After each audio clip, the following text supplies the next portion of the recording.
Hello, everyone. Hello. Welcome.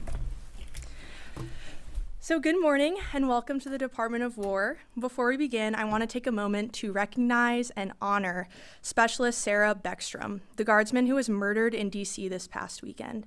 She is an American hero, and we will never forget her service and sacrifice. While we mourn her loss, we will continue to pray for the full recovery of Staff Sergeant Andrew Wolf, the other service member critically injured in this heinous attack. This attack on our National Guardsmen in D.C. follows months of Democrat elected officials demonizing the National Guard, portraying them as a threat to our republic, and attempting to sow discord in their ranks. To name a few examples, Governor Gavin Newsom claimed that President Trump was fabricating emergencies in order to justify the deployment of the National Guard in some major cities. Governor J.B. Pritzker claimed that the deployment of the National Guard amounted to an attack on the American people. Outside an ICE facility in California, Rep. Maxine Waters taunted the troops standing guard and demanded to know whether they intended to shoot her. And of course, the seditious six urged members of our military to defy their chain of command in an unprecedented, treasonous, and shameful conspiracy to sow distrust and chaos in our armed forces. This rhetoric insults our warfighters who put their lives on the line every day to keep Americans safe, and it creates an environment where criminals feel emboldened to commit violent acts against them. Right now, over 2,200 National Guardsmen from all across the country are serving as a part of Joint Task Force DC, with an additional 500 on the way. Each one of them will continue working to ensure the safety of all who live, work, and visit the district. We will not lose sight of our mission. This targeting will only embolden our resolve. Our warriors are strong, and we will not back down until our capital and our cities are secure. Defending our homeland and rescuing America's greatest cities from endemic violence is the highest and best use of our military. I would also like to take a moment today to welcome all of you here to the Pentagon briefing room as official new members of the Pentagon Press Corps. We're glad to have you. Legacy media chose to self-deport from this building, and if you look at the numbers, it's pretty clear why no one followed them. National trust in these mainstream media outlets has cratered to 28%, the lowest ever recorded. The American people don't trust these propagandists because they stopped telling the truth. So we're not going to beg these old gatekeepers to come back, and we're not rebuilding a broken model just to appease them. Instead, we're welcoming new media outlets that actually reach Americans, ask real questions, and don't pursue a biased agenda. The public has moved on from the old model, and so will the Pentagon. This is the beginning of a new era. We look forward to working with you to keep the American people informed and to ensure transparency. In the interest of transparency, I want to provide an update on the department's operations against narco-terrorists in the Western Hemisphere. To date, there have been a total of 21 kinetic strikes on drug boats in our hemisphere, with 82 narco-terrorists killed. Each strike conducted against these designated terrorist organizations is taken in defense of vital U.S. national interests and to protect the homeland. Our operations in the Southcom region are lawful under both U.S. and international law, with all actions in compliance with the law of armed conflict. These actions have also been approved by the best military and civilian lawyers up and down the chain of command. A completely fake story in the Washington Post, now discredited by the New York Times, tried to mischaracterize these successful strikes in bad faith. It was an attempt to damage the secretary and the president, and the people saw through it. The phony Washington Post story even attributed statements to the secretary that were totally fabricated. He never said them. That is the epitome of fake news. As the White House confirmed yesterday, the decision to restrike the narco-terrorist vessel was made by Admiral Bradley, operating under clear and long-standing authorities to ensure the boat was destroyed and the threat to the United States was eliminated. Secretary Hegseth stands behind Admiral Bradley 100%. Admiral Bradley made the right call, and unlike the previous administration, we have our warfighters back at this department. This department will defend our homeland. This is not a catchphrase, it is a commitment. And as the Secretary said, when it comes to killing narco-terrorists, we have only just begun. Lastly, I would like to announce that the War Department has created a new division for strategic marketing that will be led by Abby Lower. who will hold the title of Deputy Assistant to the Secretary of War for Strategic Marketing. The division will be a new core function within public affairs and will complement our media and strategic engagement teams. The purpose of this new division is to create marketing campaigns that support the War Department's military recruitment efforts, providing a halo effect to the great work the military services are already doing to recruit our nation's warfighters. And with that, I'd be happy to take your questions. Yes, Caitlin. Thanks, Kingsley. Can you talk about the autonomy that's given to the commanders who are carrying out these operations, like Admiral Bradley, to make decisions? Like in this case, I'm assuming the first strike took out the boat and any actions that followed. Can you talk about the autonomy they're given? Absolutely. So the Secretary has been very clear in every statement that we've released about these strikes that they are presidentially directed.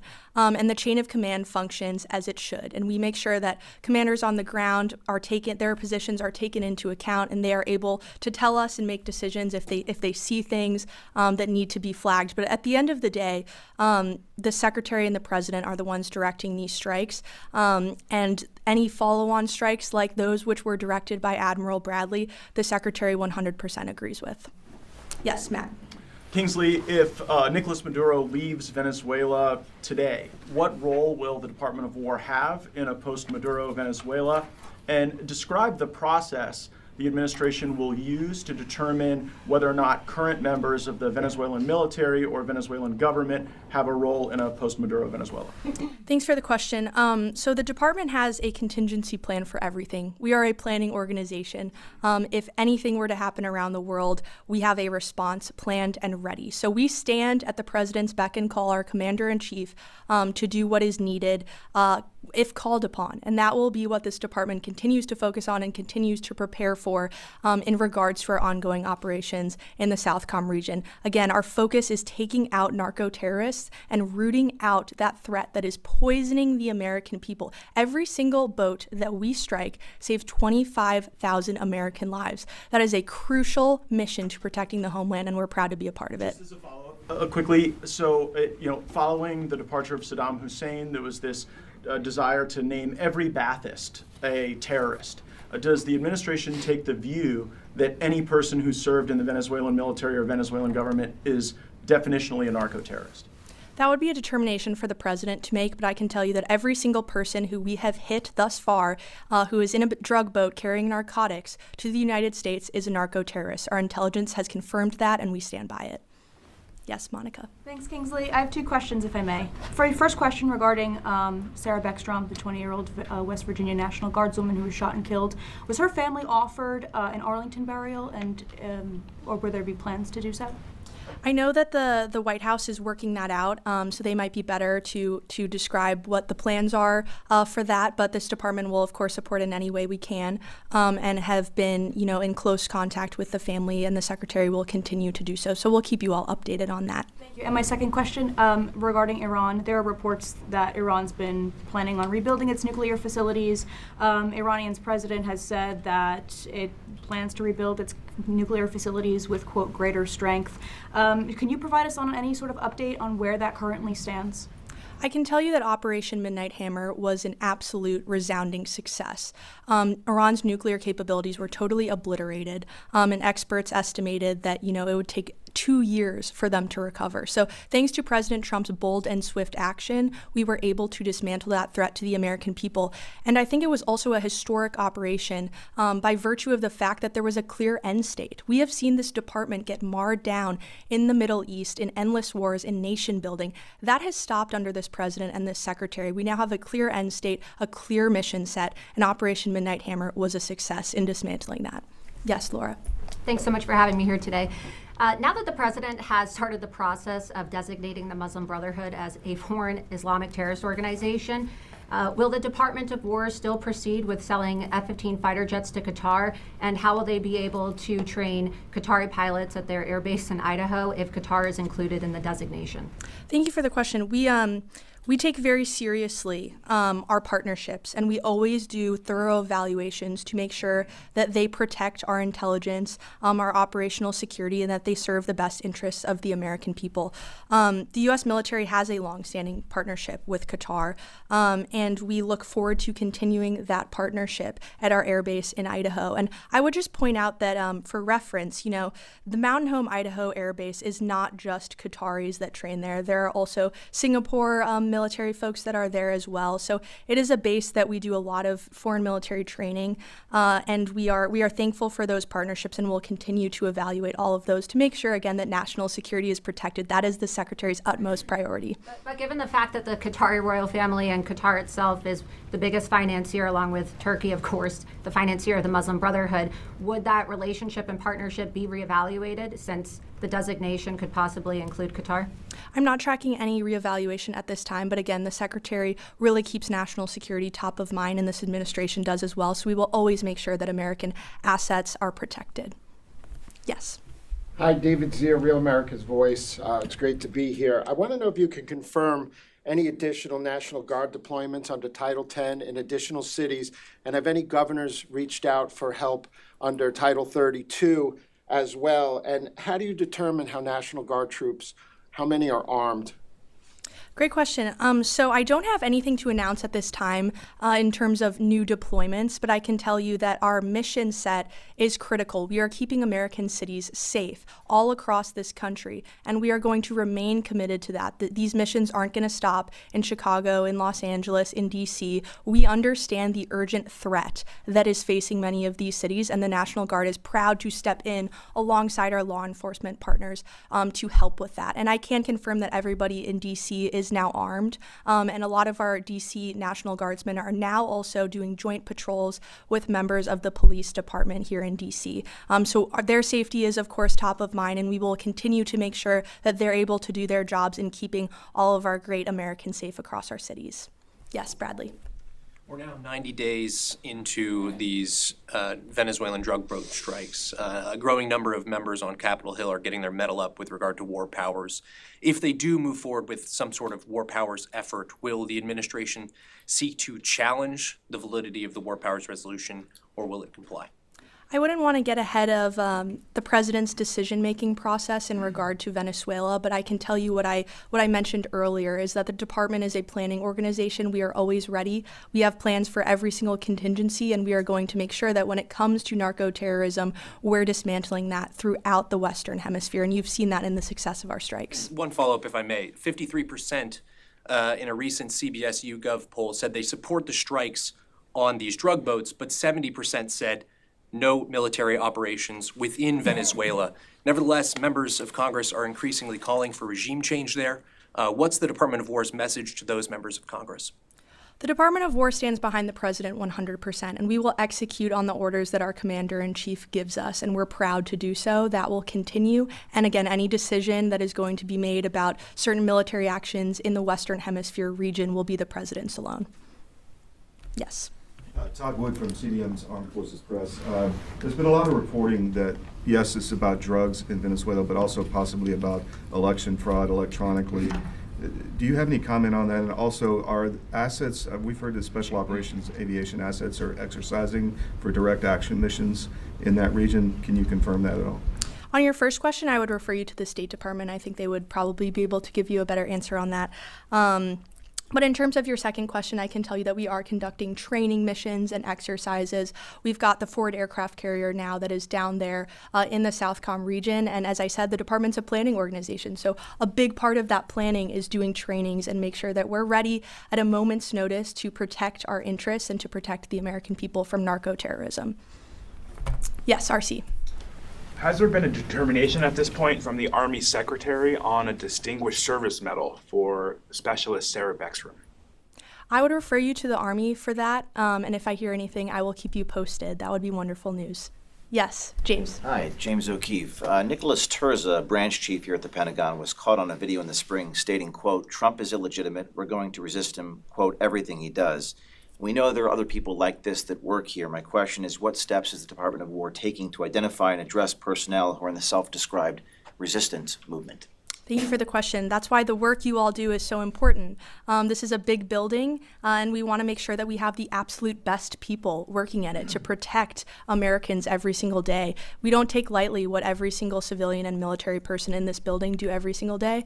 They do a lot of hard work, and we want to make sure that they're up to the task and that they're on board and willing to serve our commander-in-chief, who was elected by the whole of the American people, to serve as our president. And we support him 100% here at the Department of War. That is our mission. That is our chain of command. So personnel is policy. The Secretary has said that many times, and I know you all in this room are aware of that as well. That was really the crux of his speech at Quantico not long ago to the generals. Our people are our most important asset. So we will continue to make sure that our people are consistently putting America first. That's something we care very much about. Yes, Alex. Thanks, Kingsley. Are there plans to host or hold more of these regular press briefings? And if so, how frequently? Absolutely, we'd love to. It'd be great to get everybody in here. I know we have the Christmas holiday coming up, but we'd love to make it a weekly or bi-weekly tradition. So we're excited to have you all in the Pentagon for those. And we will be receiving more readouts of the Secretary of War's meetings, with the President yesterday, much like the State Department and the White House, provide readouts and scheduling and things like that. Will we be receiving more of those? Absolutely. In the interest, as I said in my opening, in the interest of transparency, we want to make sure that you all are informed. That's a commitment we take seriously. Obviously, we're slightly different than other agencies in that we have national security and operational concerns, but we will tell you as much as we can because we want the American public to know all the incredible things that our warfighters are doing every single day and all the amazing initiatives the Secretary is pursuing here at the Department of War. Yes. Thanks, Kingsley. Jordan Conrads from Gateway Pundit. I wanted to ask you, in May, the Secretary announced a new investigation into the Afghanistan withdrawal under Biden. In light of the recent events with one of these refugees killing a service member, is there any updates on that investigation? I don't have any updates for you at this time, but I can tell you that the review that we're doing into the horrendous Afghanistan withdrawal under the previous administration, the Biden administration, is expected to be complete by summer of 2026. And we are committed to ensuring that this review, unlike others, is much more unredacted, that the American people are able to consume the report for themselves and see what truly happened on that fateful day and that fateful withdrawal. And we owe it to our service members to accomplish that. The review is being led by our chief Pentagon spokesman and senior advisor to the Secretary, Sean Parnell, an Afghan veteran himself. And he takes very seriously the responsibility to getting answers to the American people. So we are committed to that 100%. And in summer 2026, the public will be able to have that report. Yes. Thank you, Kingsley. A question for you in regards to the Afghan withdrawal. When we brought all these migrants onto military bases, or these refugees onto military bases, we saw a surge in assault immediately after, sexual assault and physical assaults. And then all of a sudden, under the previous administration, we no longer learned of anything that was happening anymore on these military bases. Does this Pentagon plan on giving us some type of criminal data on that to see what actually happened when they were brought onto these military bases? And do we have any status updates on FBI investigations and such? So for FBI investigations, anything that would be a criminal law enforcement matter would obviously be something to direct to the Department of Justice, as we cannot speak to that from our perch here at the Department of War. But what I can tell you is that we are aware of a lot of that activity that went on. It's despicable. One is too many, right? And we understand that the Biden administration unfortunately put our troops in our country last in many cases. The Secretary is committed to correcting that, and I think that's what you're going to see going forward. Yes. Yes. Thank you. I wanted to ask about Somalia, which isn't talked about very much, but we have done 101 strikes in Somalia in 2025. And there was a raid carried out in some caves, and I'm quoting former Congressman Matt Gaetz, who I didn't realize would be here today, but he asked why we're sending, quote, hundreds of U.S. troops into fortified caves in Somalia to kill like 5 guys. And I think it's a good question as to why the U.S. military is still in Somalia. Thank you for the question. So I can assure you, right, this is an America First Department of War and president. So we aren't conducting forever wars in Somalia. We're not seeking regime change or, we're not nation building. But I will say that this department's narrowly scoped, intelligence-driven counterterrorism operations in places like Somalia, alongside our partners, allow us to protect the American homeland from terrorist threats and to protect our interests. So we will continue to make sure that the American people are kept safe. That's our utmost priority. But we're not isolationists. We're also not neocons. We're realists. We understand that threats face the American people every single day. We take that incredibly seriously. But at the same time, we're always going to make sure that we're putting America first. And if I could follow up on Laura's question, actually, but from a different angle, she mentioned that are we reassessing our relationship with Qatar because of funding of the Muslim Brotherhood? It's been widely documented in mainstream Israeli papers that the Israeli government funded Hamas, which we also designate as a terrorist organization. Are we therefore reassessing our relationship with Israel because of this? That would be a better question for the State Department, as they're the ones who have those foreign diplomatic channels. Yes, Ryan. Thank you. And thank you for doing this press briefing. I wanted to get back to the Southcom strikes real quick, just broadly speaking, not specifically about the September 2nd strike, but broadly speaking, are we doing any kinds of post-strike assessments to determine that the intelligence that informed those strikes was accurate? Are we recovering any drugs on board those vessels? You mentioned each vessel struck is equivalent of 25,000 overdose deaths. So are we mostly picking up fentanyl or cocaine or what have you? What's going on with these boats? Like, what's on these boats?